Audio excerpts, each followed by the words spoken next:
Partage. Écran. Bonjour. Salut! Attends.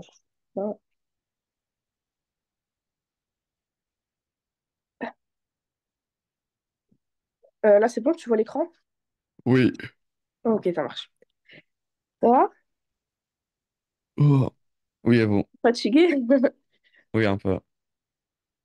Un peu, ouais. C'est samedi matin, hein. Oui. Ouais.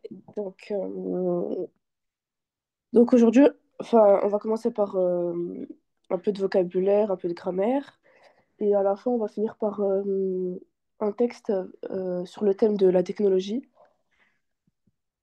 Et donc, voilà, pour aujourd'hui. Là, on va juste commencer par des expressions qui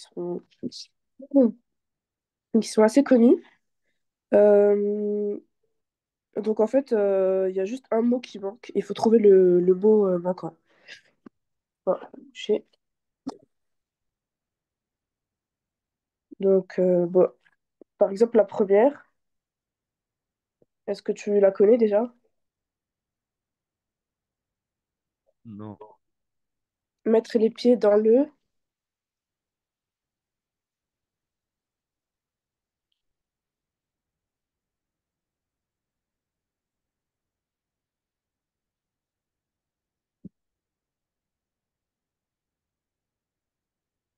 Je sais pas. Ça te dit rien?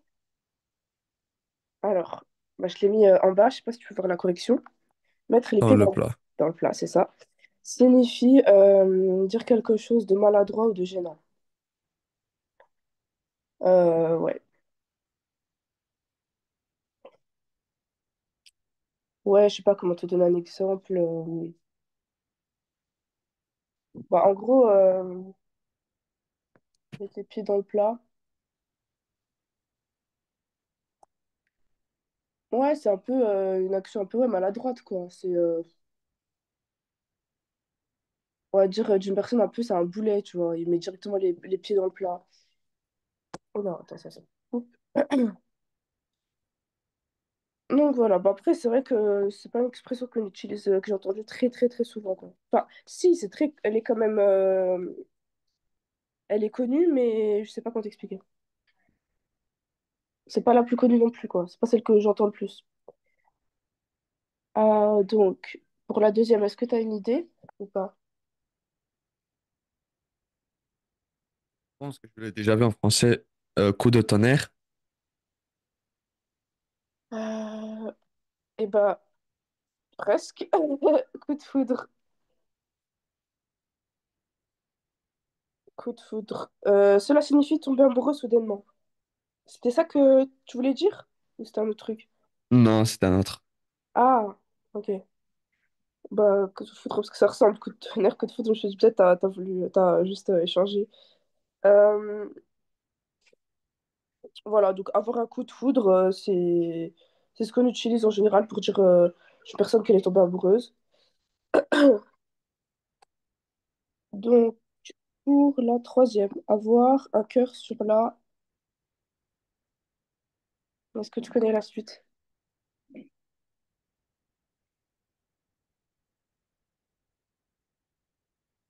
Non.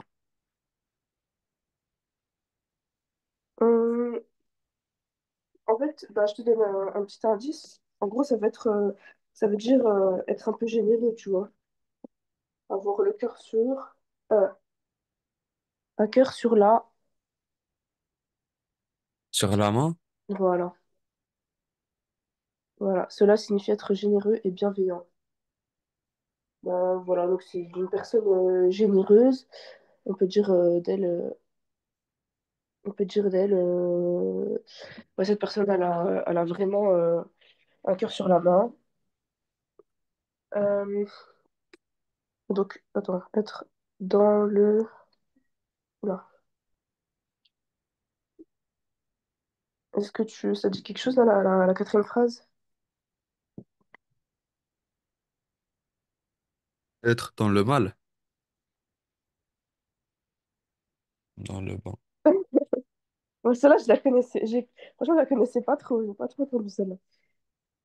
Être dans le bain. Ah, par contre, aussi, j'ai déjà entendu. On se met directement. Enfin, on peut dire des fois, comme ça, parlant, bah, on se met directement dans le bain, quoi. On n'attend pas, on se met directement dans le feu de l'action. Mais ouais, être dans le bain. Cela signifie être déjà impliqué dans une situation ou un problème. Bah, j'avoue que ouais, c'est vrai que nous, on a tendance à dire un autre mot un peu plus vulgaire, tu vois. Être dans la M, par exemple. Mais ouais, c'est vrai qu'on n'utilise pas souvent celle-là. Et la dernière, elle est très très connue par contre.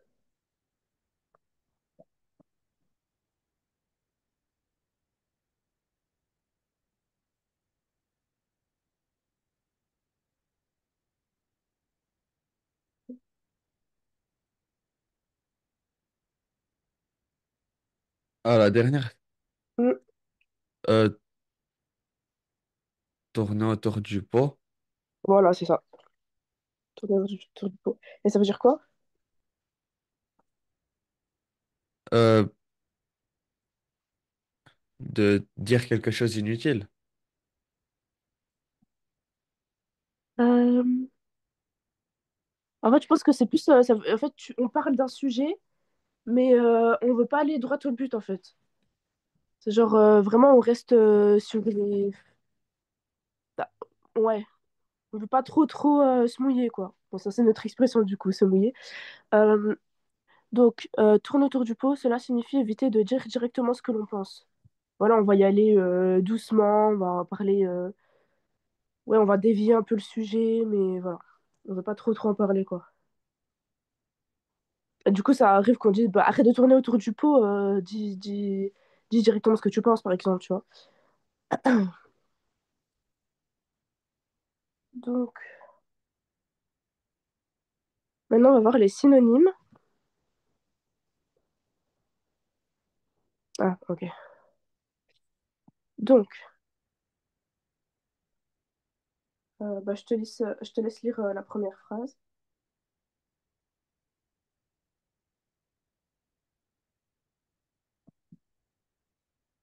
Oh, La première phrase qui commence par Il a beaucoup de courage. pour affronter ces difficultés. Voilà. Donc, est-ce que euh, tu connais par exemple un synonyme de courage? Parce que c'est vrai que ouais, c'est dommage que ça n'a pas été en gras, mais le mot où il faut trouver le synonyme, en gros, c'est courage.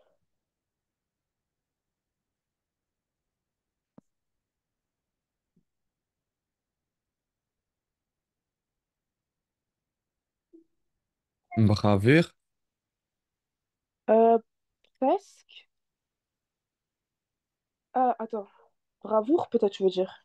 oui. Ouais, ça peut être un synonyme. Mais je pensais à un autre plutôt.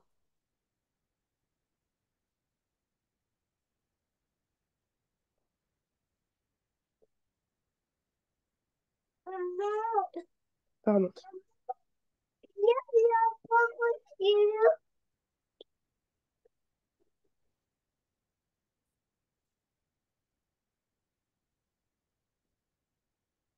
Moi.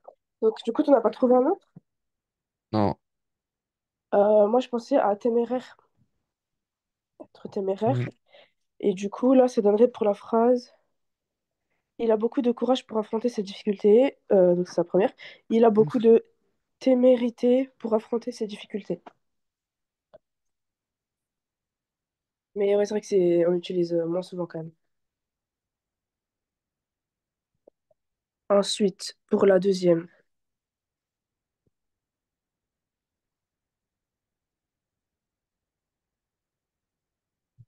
Elle est très gentille avec tout le monde. Mhm. Et donc, le mot qu'il faut trouver le synonyme, c'est gentil. Est-ce que tu connais d'autres synonymes, parce qu'il peut y en avoir plusieurs, qui pourraient dire gentil? Agréable. Oui. Après, agréable, c'est autre chose. Agréable, c'est plus. Ouais, c'est. C'est un synonyme positif, mais. Enfin, c'est un adjectif positif, mais gentil, c'est vraiment être gentil, quoi. C'est vraiment la personne. C'est. Bah, je vais te donner un autre un synonyme, un exemple, par exemple. C'est sympa. Elle est très sympathique avec tout le monde. Mais il y en a un autre.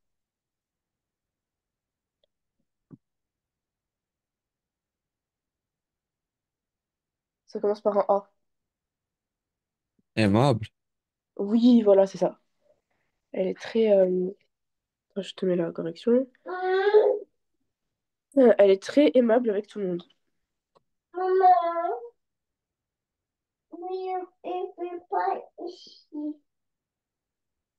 Donc ensuite, oups, la troisième.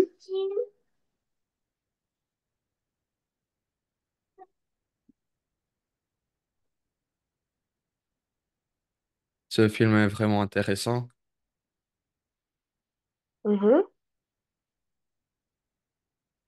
Donc le synonyme qu'il faut trouver, c'est pour intéressant. Captivant. Oui, c'est ça. Très bien.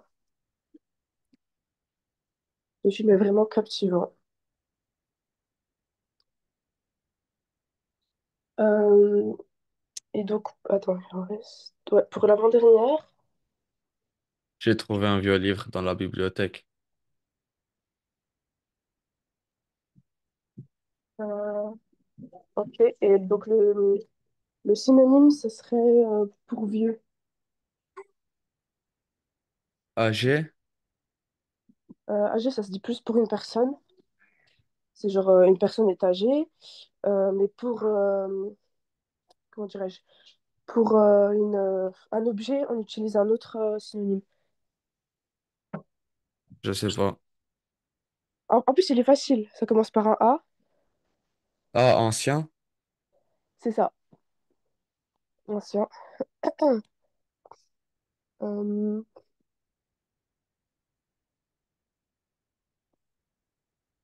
ok. Et donc la dernière. Attends, je Le te mets cours là. d'histoire était assez difficile à suivre. Mhm. Le compositeur était assez difficile à suivre. Pour difficile. Dur. Ouais, aussi. Est-ce que tu connaîtrais pas un autre aussi? De difficile. Exigeant. Euh,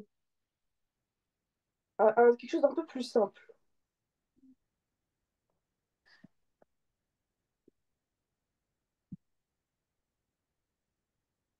Compliqué. Voilà. Aussi. Et là, on avait mis quoi? Ah bah, là, il y en avait un. En fait, tu n'aurais jamais trouvé celui-là, mais c'est ardu. Mais pareil, c'est pas quelque chose qu'on utilise très très souvent. On a plus tendance à dire voilà, compliqué, difficile. Exigeant, oui, on peut dire aussi c'est une prof très exigeante, donc elle a beaucoup d'attentes. Euh, et voilà, donc ardu, ça c'était le synonyme de difficile. Ensuite, on va voir les antonymes. Voilà, en fait, c'est on va dire que ça, c'est plus des exemples, parce que c'est des antonymes très faciles. Donc, ça sera assez facile à trouver. Et après, j'ai préparé du coup des antonymes un peu plus compliqués.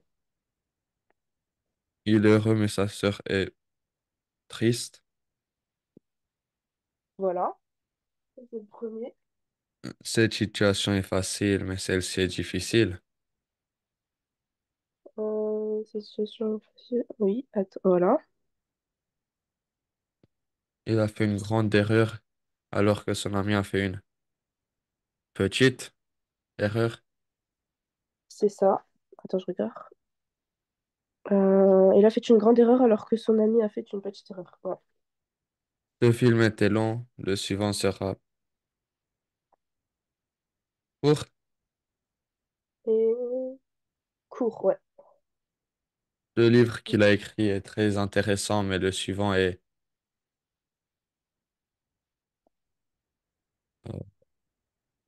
Donc on va dire l'opposé de intéressant. Donc quand c'est pas intéressant, du coup, c'est quoi? Banal,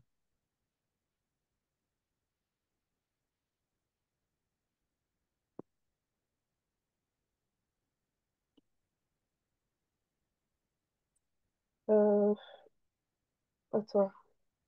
Ouais, mais un truc de plus fort, vraiment pour marquer que c'est pas du tout intéressant, quoi. Limite, t'as envie de t'endormir. Problème avec, ennuyant,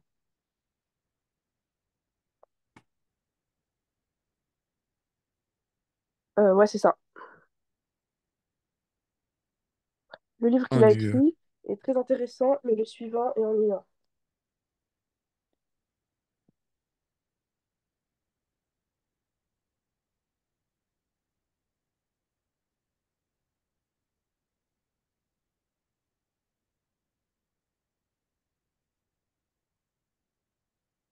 Donc, maintenant, on va faire un autre type c'est avec les antonymes, parce que cela a été très facile, comme tu as pu remarquer.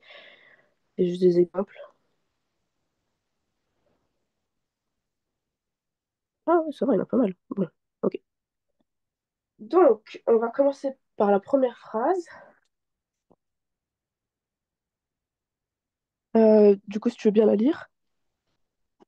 Son attitude optimiste ne l'a pas préparé aux difficultés qu'il allait rencontrer.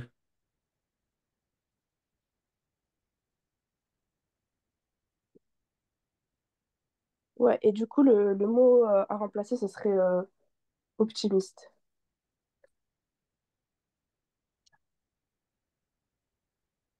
Est-ce que tu connais ah, Négative. voilà.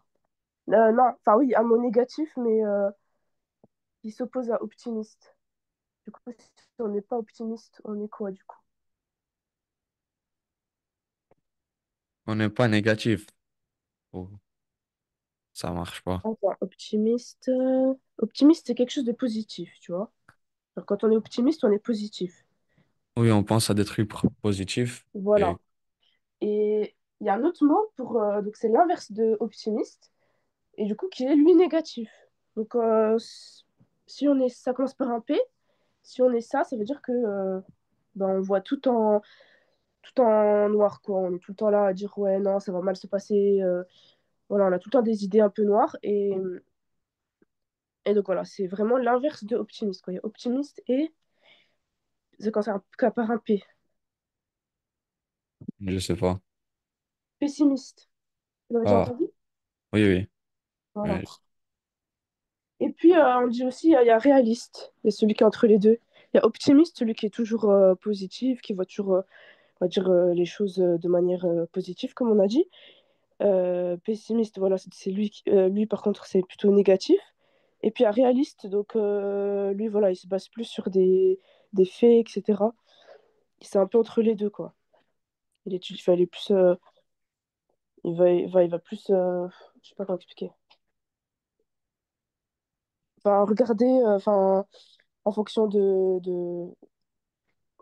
données, des études, voilà, de plein de choses. Il va se baser sur ça, en fait. Voilà. Donc ça, c'était pour la première phrase.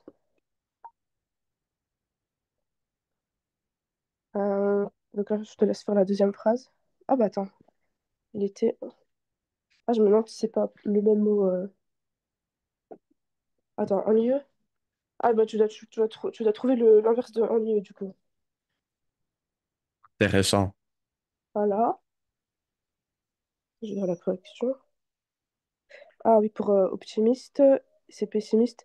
Un optimiste voit le côté positif des choses, tandis qu'un pessimiste voit souvent les choses sous un jour négatif. Antonyme d'ennuyeux. Captivant. Ah non, oui, on aurait pu dire captivant aussi. Donc, un film ennuyeux n'attire pas l'attention, tandis qu'un film captivant est passionnant et engageant. C'est vrai. Euh, voilà, donc, on enchaîne par la troisième. Les parents de cette famille sont très indulgents envers les enfants. Mhm. Indulgent. Et donc, l'antonyme de... Attends, je regarde vite fait. De indulgent. Bon, il est un peu compliqué du coup. Ça commence par un I, enfin IN, un.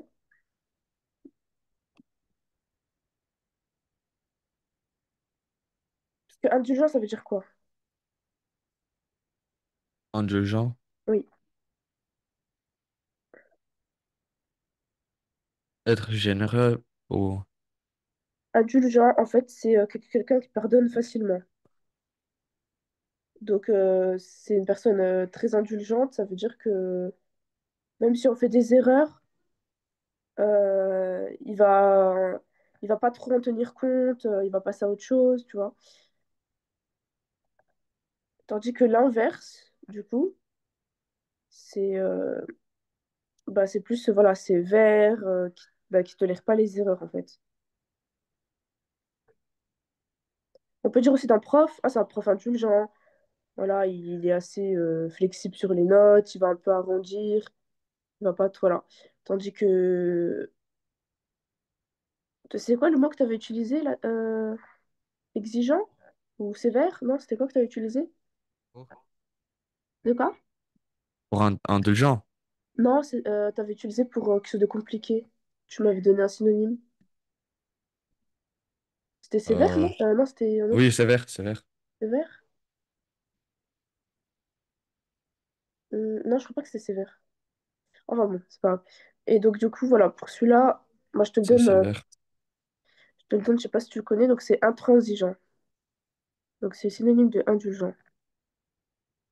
Mais Mais, sévère marche pas. attends, indulgent, sévère. Si, ça peut être. Bah, de toute façon, intransigeant, ça veut dire. Attends, regarde, je te mets la correction. Intransigeant, donc, pour ce qui est marqué entre parenthèses, les parents indulgents pardonnent facilement, tandis que les parents intransigeants sont sévères et ne tolèrent pas d'erreur. Donc, oui, c'est un synonyme de intransigeant. Mais c'est vrai que intransigeant, c'est vraiment. Comment t'expliquer? T'as pas le droit à l'erreur, tu vois. Oui. Ouais, non, mais c'est vrai que c'est ouais, sévère aussi, on peut dire ça comme ça. Ouais. Enfin bon, donc ce qu'il faut retenir, c'est que indulgent, ça veut dire que donc voilà, c'est quelqu'un qui pardonne facilement et intransigeant, et ben tu peux penser voilà, à quelqu'un de sévère, etc. On n'a pas le droit vraiment à l'erreur. Euh, voilà. Euh, Ce travail est fatigant, je préfère chercher un emploi plus reposant. Donc là, on va chercher l'antonyme de fatigant.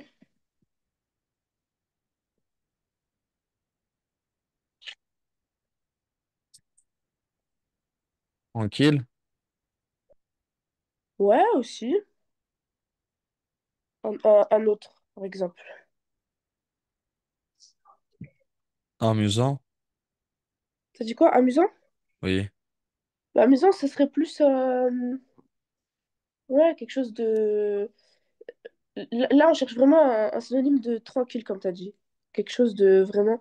Il y a un synonyme qui commence par R, qui vient du mot repos. Comment tu pourrais le mettre en adjectif? Reposant. Voilà. Ça serait vraiment pour dire vraiment le. Enfin, c'est vraiment l'opposé de. C'était quoi le mot? Fatigant, quoi. Quelque chose qui est fatigant et quelque chose qui est reposant, c'est vraiment des opposés. Donc là, ce travail est fatigant. Je préfère chercher un emploi de plus reposé. Donc c'est vraiment pour se reposer. Pas... Alors que toi, t'avais dit quoi? Amusant? Tranquille. Le premier, c'était tranquille. Voilà, tranquille, c'est bien. Amusant, c'est plus quelque chose voilà, où tu veux rigoler, où tu veux passer du bon temps. Tandis que reposant, c'est vraiment pour se reposer, quoi. Pour, entre guillemets, rien faire, quoi. Euh, voilà. Ce travail fatigue. Tac, tac. La phrase suivante. Il a une personnalité réservée. Il ne parle presque jamais en public.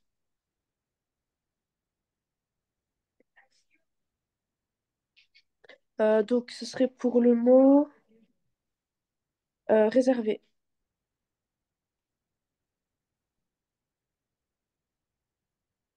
Bavard, Oui, attends, désolé. Mais d'une manière générale, parce que bavard, ça veut dire vraiment quelqu'un qui parle beaucoup, qui aime bien parler. Mais en termes général, quelqu'un qui, voilà, qui aime parler, qui est sociable, qui se fait assez remarquer, tu vois, genre vraiment qui passe pas inaperçu. Parce que réservé, synonyme de réservé, je dirais timide, par exemple. Mais l'opposé, on dirait quoi, par exemple?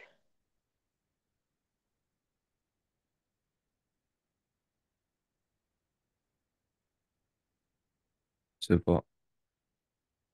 Extraverti. Et on pourrait aussi trouver comme opposé à extraverti, introverti. Introverti, c'est quelqu'un qui aime bien rester chez soi, qui sort pas trop, qui parle pas trop avec les gens. Extraverti, bah, c'est l'inverse. Quelqu'un qui aime bien sortir, qui aime bien parler, qui aime bien, voilà, être très sociable et tout. Euh,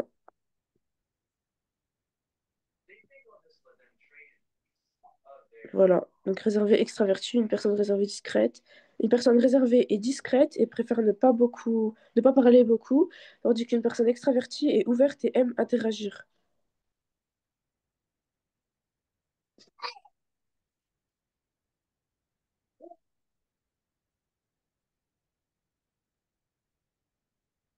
Donc la phrase suivante, c'est son comportement. Irrespectueux. Voilà, l'opposé de respectueux, c'est irrespectueux. Donc c'est là. Une personne respectueuse traite les autres avec considération, tandis qu'une personne irrespectueuse agit de manière impolie ou dédaigneuse. Donc voilà. Euh,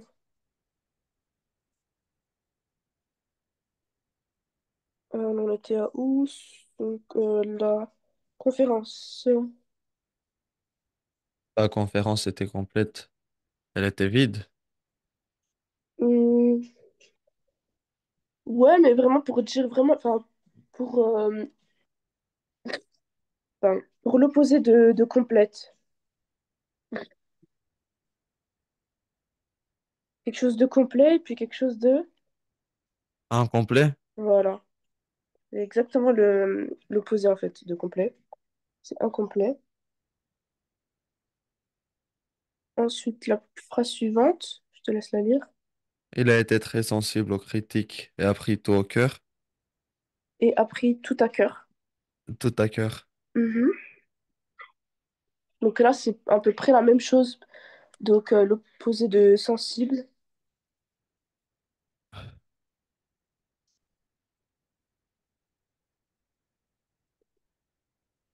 Elle a été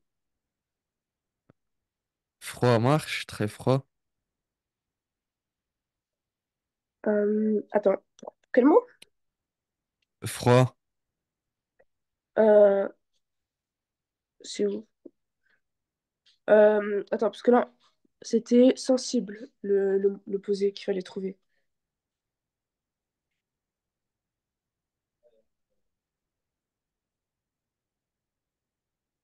Je sais pas. Euh, bah, c'est facile, en fait. C'est le même mot, mais avec son opposé. Il est sensible ou il est... Insensible. Ouais, insensible. C'est comme complète, on avait dit. La conférence était complète. Et puis incomplète, pour l'antonyme. Euh,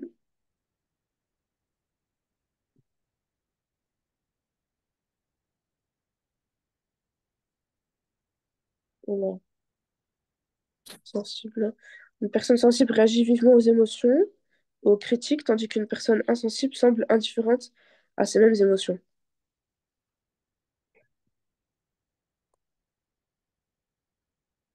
Mhm. Donc ensuite, on en était où?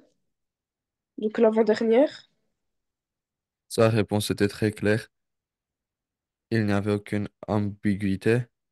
Ouais. Donc, pour l'opposé de... Si on veut chercher l'antonyme de clair.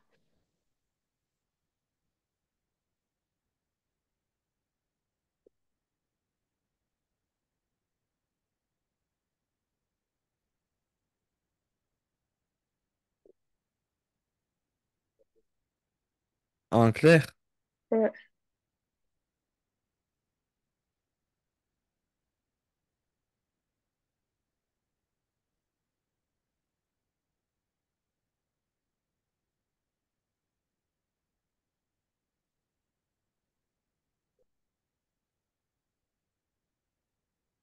Après, je pense qu'il faut pas non plus chercher vraiment l'antonyme de clair pour trouver la réponse. Il faut vraiment se baser sur euh, la, la circonstance, tu vois. Genre, par exemple, là la réponse, elle n'était pas claire, ou une situation qui est pas très claire. Euh, pardon, qui est claire, justement. Sa réponse était claire, était très claire même. Quelque chose de... Hmm, ouais, si je dis ça, je suis désolée la réponse. Euh, ouais, par rapport à ça, tu vois. Une réponse claire. Du coup, c'est quoi qui serait... du coup, ce serait quoi l'inverse? Une réponse? Si la réponse, elle est pas claire, on dirait quoi, du coup? C'est une vague, réponse pas très claire, on va dire.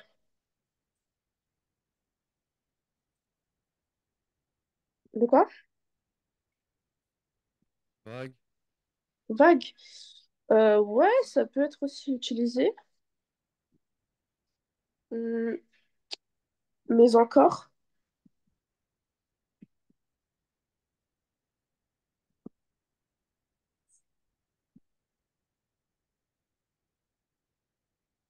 complexe, complexe.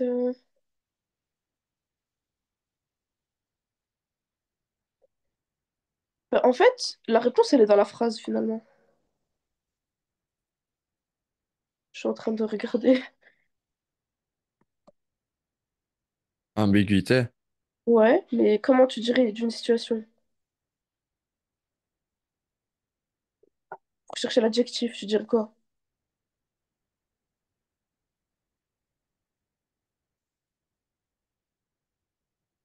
Si tu veux remplacer là par le mot clair. Euh, ambigu, voilà. Sa réponse était très ambiguë, si on veut chercher l'opposé. Voilà. Ensuite, elle a une nature très dynamique, toujours prête à essayer de nouvelles choses. Donc, pour chercher l'antonyme de dynamique, on dirait quoi?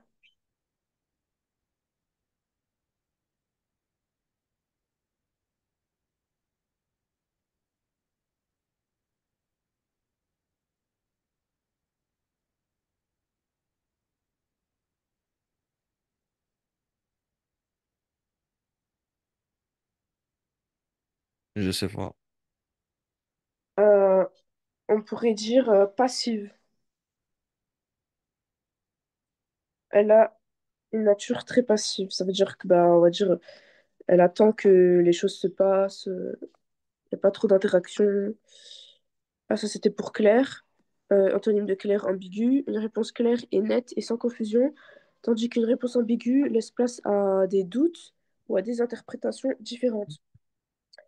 Et là, pour antonyme, l'antonyme de dynamique, pardon, c'est passif. Donc, une personne dynamique est pleine d'énergie, d'initiative, tandis qu'une personne passive n'agit pas beaucoup, attend souvent que les choses se fassent d'elles-mêmes. Voilà. En général, c'est quelque chose de négatif. Quand on dit voilà, quelqu'un qui est passif.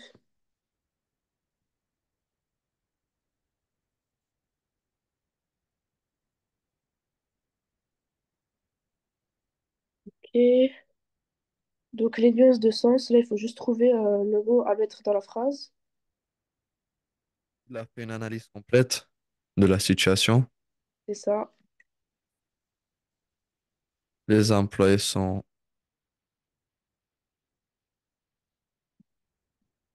Ravi de la direction. Euh, si on veut utiliser plus un mot négatif, Mécontent. voilà, c'est plutôt mécontent.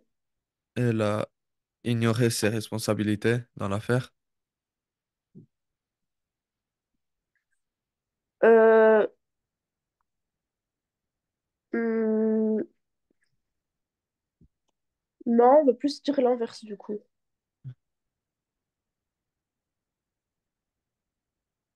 Elle a rejeté. Non. Alors, en fait, pour les responsabilités, on utilise souvent le verbe assumer. Assumer les responsabilités, tu vois, ça va ensemble en gros. Donc ça veut dire plusieurs choses. Assumer ses responsabilités, ça peut être financière, donc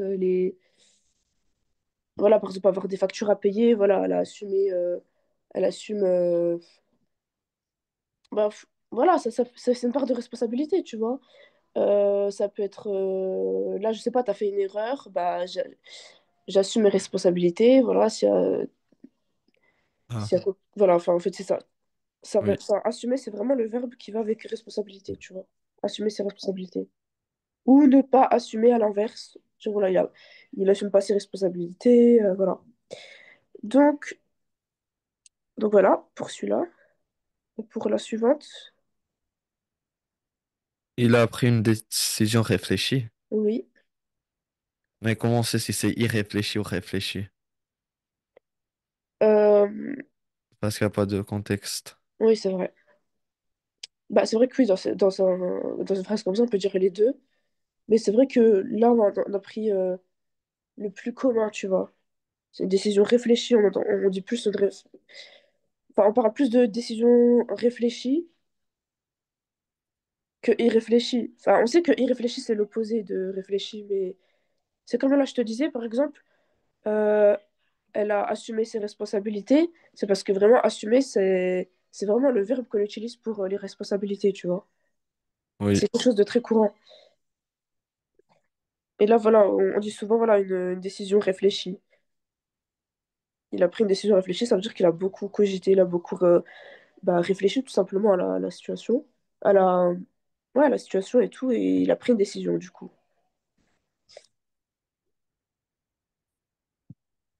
Il a hésité de partir à l'étranger pour étudier. T'as dit quoi? Hésité. Hésiter?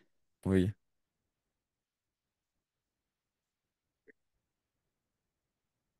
Alors, pour là, la phrase, ce serait, il a décidé de partir à l'étranger. Mais oui, après, on peut dire aussi hésiter, mais c'est vrai que, en général, ouais, c'est le mot qu'on utilise le plus souvent, quoi. Il a décidé de partir à l'étranger. C'est... Ben, ça va avec en plus une décision réfléchie, du coup. C'est une décision réfléchie, du coup, il a décidé de partir étudier à l'étranger. Parce que, en fait, si tu dis il a hésité, bah, du coup, il va pas partir. Enfin, il a hésité de partir à l'étranger. Je sais pas, je trouve que ça va pas trop avec la phrase. Il n'était pas sûr de partir, mais il est... Parce que là, c'est vraiment... il est parti à l'étranger, tu vois, on dirait. Tu vois, il a décidé de partir à l'étranger pour étudier. Alors que tandis que si tu mets il a hésité de partir à l'étranger pour étudier, ça va pas trop dans la phrase. Ok. Par contre, il a regretté de partir à l'étranger pour étudier.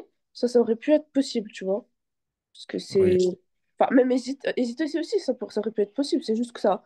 Enfin, c'est juste, voilà, ça, dans la phrase, on pourrait mettre mieux, quoi. Enfin, surtout que, enfin, là, c'est vraiment que... C'est pour un but, vraiment, partir à l'étranger pour étudier. Il a décidé, il a regretté de partir. Ouais, moi je dirais qu'on pourrait mettre soit décider, soit regretter. Mais en termes général, c'est plus décider, quoi. Il a décidé de partir à l'étranger pour étudier. Donc c'est quelque chose, on a l'impression qu'il va le faire, quoi. Ça y est, il a pris sa décision. Il va partir à l'étranger pour étudier. Donc ça, c'est la correction.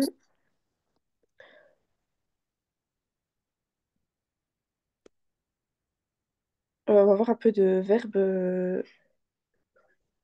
liées à la technologie. Bon, attends, je vais mettre ça comme ça. Et en fait, avec ces mots-là, on doit les mettre dans la phrase, on doit compléter les phrases avec. La automatisation De quoi? des documents. La Oui. dernière, Donc, du coup, les mots de vocabulaire, ça commence par numérisation. Donc, si tu veux, tu peux commencer à lire les mots de vocabulaire et ensuite, on commence par les phrases. numérisation, données, algorithmes, intelligence artificielle, réseau, cyberattaque, applications connectées, cryptage, automatisation, Oui.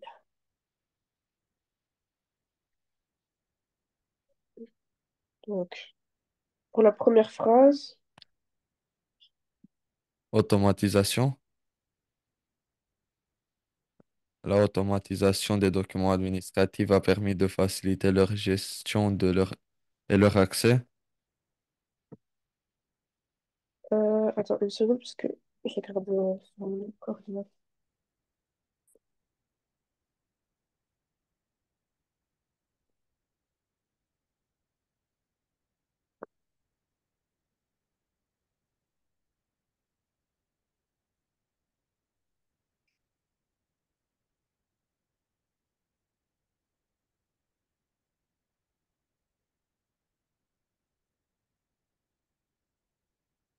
Ah oui, c'est bon, je l'ai. Donc, pour la première, tu m'avais dit quoi? Automatisation. Ben, on peut pas trop vraiment automatiser des documents. Enfin, La là, c'est tout ça, c'est assez simple. C'est quelque chose qu'on fait souvent dans les entreprises, etc. C'est numérisation. La Ça veut numérisation dire des quoi? bah, c'est scanner. Euh,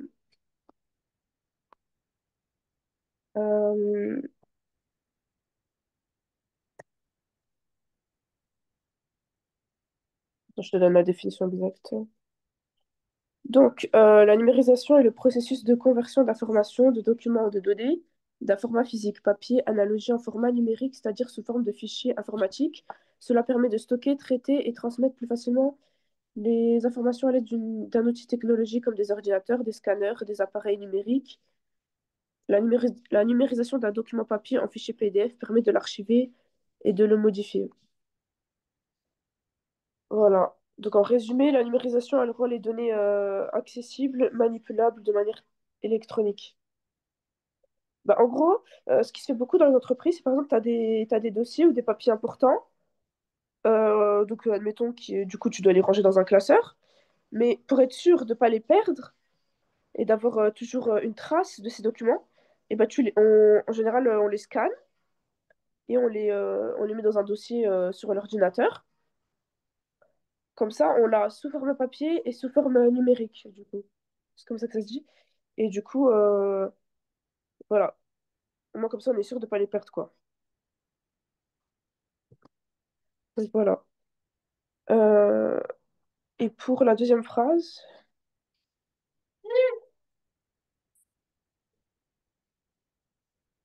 Grâce à la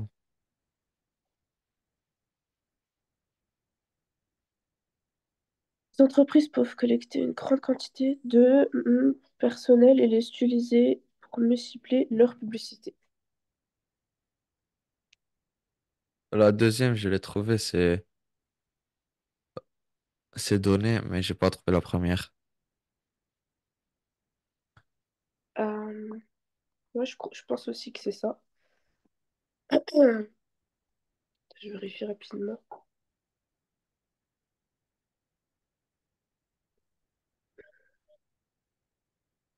Euh, d'accord. Euh, attends, ça commence par quoi? Grâce. Ah, ok.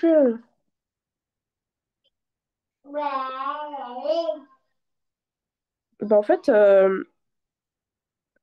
Ça reprend le mot d'avant. Tu vois ce que je veux dire?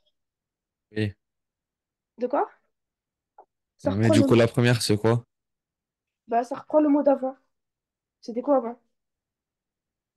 Non, numérisation. Voilà, c'est ça. Donc, tu peux utiliser là le mot et faire la phrase. Grâce à la numérisation, les entreprises peuvent collecter une grande quantité de données personnelles et les utiliser pour mieux cibler leur publicité. C'est ça. C'est ça, c'est ça. Ensuite, phrase suivante. L'intelligence artificielle est un domaine en plein essor qui permet de concevoir des machines capables d'apprendre et de s'adapter à des situations nouvelles. Mhm. C'est bien. Comment ça se fait que tu l'as trouvé directement? Parce que j'ai lu avant la phrase et Ah ouais, ok, c'est bien. Ouais, c'est ça. pour sécuriser les transactions en ligne, de nombreuses entreprises utilisent un système.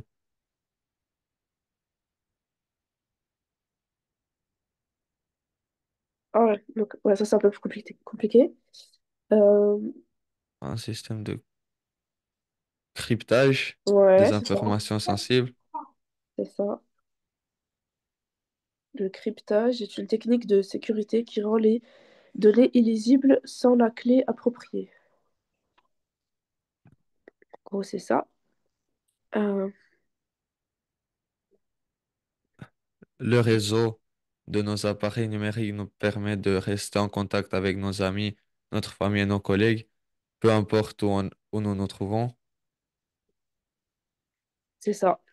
Très bien.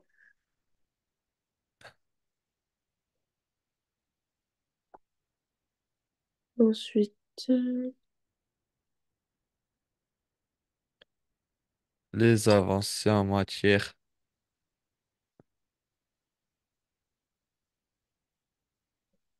ok.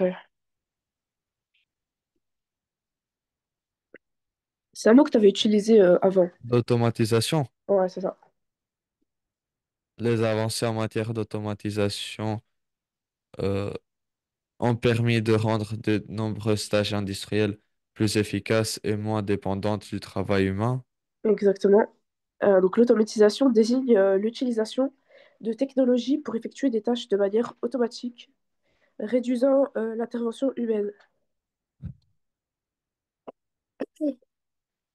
Une a eu lieu de la Donc en fait, c'est très pratique du coup parce que ça permet de moins faire les choses soi-même. Dès qu'on a une automatisation, bah ça se fait automatiquement en fait. Ça le fait pour nous. Et ça permet un gain de temps énorme. Donc c'est quand même une bonne avancée, je trouve, dans le domaine de la technologie. Je sais pas si t'en as entendu parler justement d'automatisation. Tu vois à peu près ce que c'est? Ah oui, j'ai entendu parler. Mhm. Donc ensuite, on était où? Ah, la phrase suivante. Une cyberattaque a eu lieu la semaine dernière, mettant en péril les systèmes informatiques d'une grande entreprise. C'est ça. Une cyberattaque est une attaque malveillante menée sur un réseau informatique dans le but de voler ou d'endommager des données. Très bien.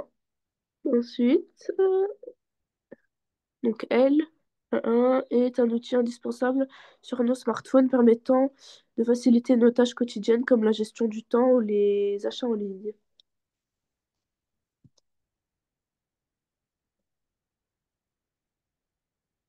Ah oui, non, ça c'est facile. Attends, il est où d'ailleurs? Ah oui, je vois. Donc c'est des trucs qu'on télécharge sur ton téléphone.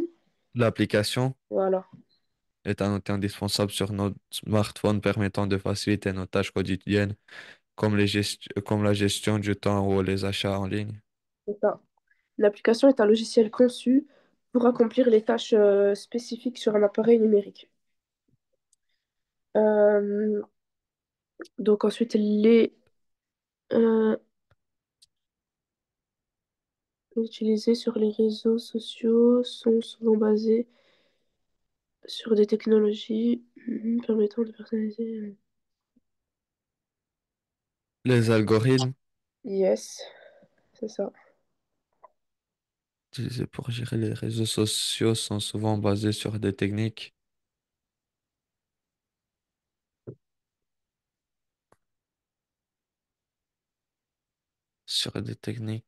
Attends, je sais pas s'ils l'ont mis. Ah non, bah, j'ai oublié de la mettre.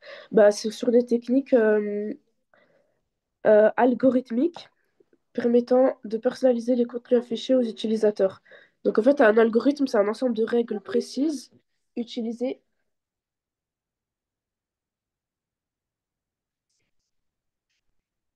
Il y a... par là-bas, s'il te plaît. Excuse-moi. Un algorithme est un ensemble de règles précises utilisées pour résoudre un problème ou effectuer des calculs. On était où? L'avant-dernière? Non, la dernière. C'est ça, la De dernière. plus en plus de métiers utilisent des...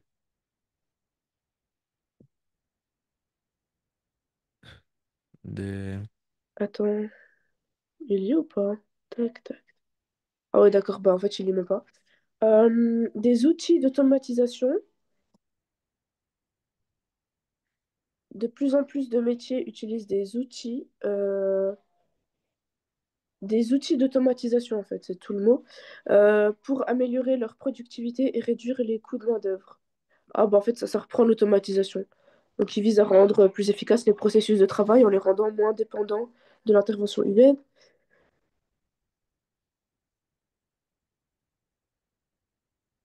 Voilà, ça c'est la correction. Bah, en fait, je voulais qu'on voit un texte. Je sais pas si on aura le temps de le finir en entier. Donc, du coup, c'est sur la technologie. Bah, si tu veux lire soit dans ta tête ou soit à voix haute, comme tu veux.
C'est quoi un télétravail? Télétravail, c'est quand tu travailles à la maison. On appelle ça aussi home office. C'est en gros, au lieu d'aller au bureau, et ben, t'es chez toi, t'as ton ordinateur, ton téléphone, d'entreprise par exemple, et tu travailles de chez toi. Et ça se faisait beaucoup pendant le Covid. J'ai fini. Ok. Donc, est-ce que, en fait, pour la première question, t'as un peu une idée ou pas? Le sujet principal est la technologie. Quel est le sujet principal abordé? On va voir directement la correction. Le texte parle des effets de la technologie sur nos vies en mettant en évidence ses aspects positifs et négatifs, notamment ses impacts sur la santé mentale et le bien-être. Ok. Bah oui, en fait, ça porte sur la technologie, mais c'est bien d'apporter. Enfin, là, c'est pas grave, mais genre, si par exemple, t'as un texte en cours et tout, faut toujours donner des exemples, tu vois, des arguments, etc. Ok, Enfin, détailler un peu plus, tu vois. Parler, oui. pas faire une phrase, mais au moins les deux, trois, pour expliquer un peu plus en détail de quoi parle le texte. Voilà. Donc, quelles sont les conséquences négatives de l'utilisation excessive de la technologie mentionnées dans le texte? Attends, je te remets le texte. Les enfants sont de plus en plus exposés à des contenus inappropriés Oui. et les adultes souffrent de stress et d'anxiété Mhm. à cause de la pression constante de rester connecté. Ouais. Donc, alors, l'utilisation excessive de la technologie peut entraîner des problèmes de santé mentale, tels que le stress, l'anxiété, la dépression. Elle peut aussi provoquer une dépendance numérique, affecter la vie sociale réelle, exposer les enfants à des contenus inappropriés. Donc, c'est très bien, c'est à peu près ce que tu as dit. Enfin, c'est ce que tu as dit, mais voilà, une forme différente, donc c'est très très bien. Ensuite, la troisième question. Selon le texte, quels sont les avantages de la technologie?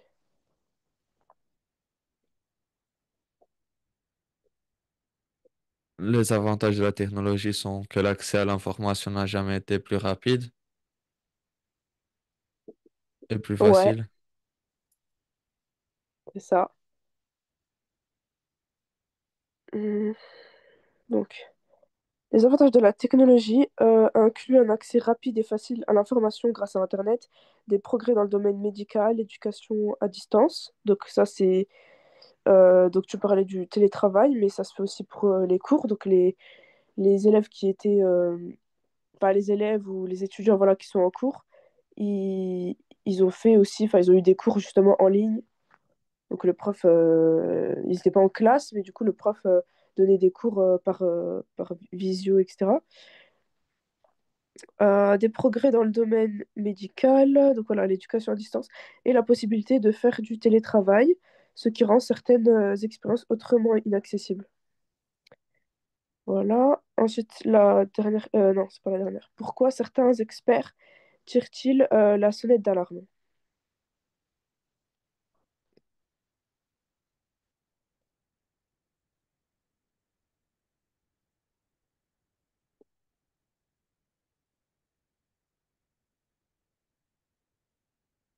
Oui.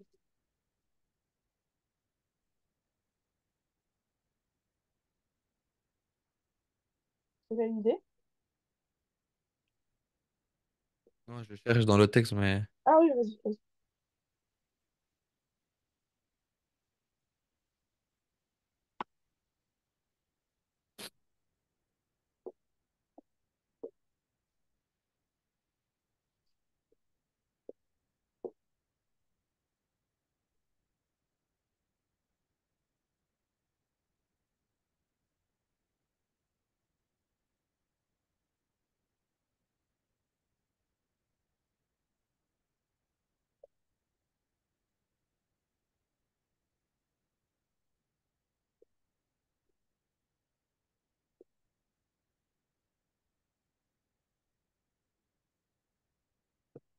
Est-ce que tu veux que je t'aide? comment? Tu veux que je t'aide? Oui, un peu. Alors, pourquoi certains experts tirent-ils la sonnette d'alarme? Donc en fait, les experts tirent la sonnette d'alarme à cause de la dépendance numérique croissante et des effets négatifs sur la santé mentale des individus, notamment chez les jeunes, et l'exposition des enfants à des contenus inappropriés. Donc en fait, on a repris un peu la question, la première question sur les effets négatifs. Voilà. Est-ce que tu veux qu'on continue? Attends, c'est... Ah bah, il en reste qu'une de toute façon. On va la faire rapidement. Que suggère le texte pour que la technologie soit bénéfique à long terme, d'après toi?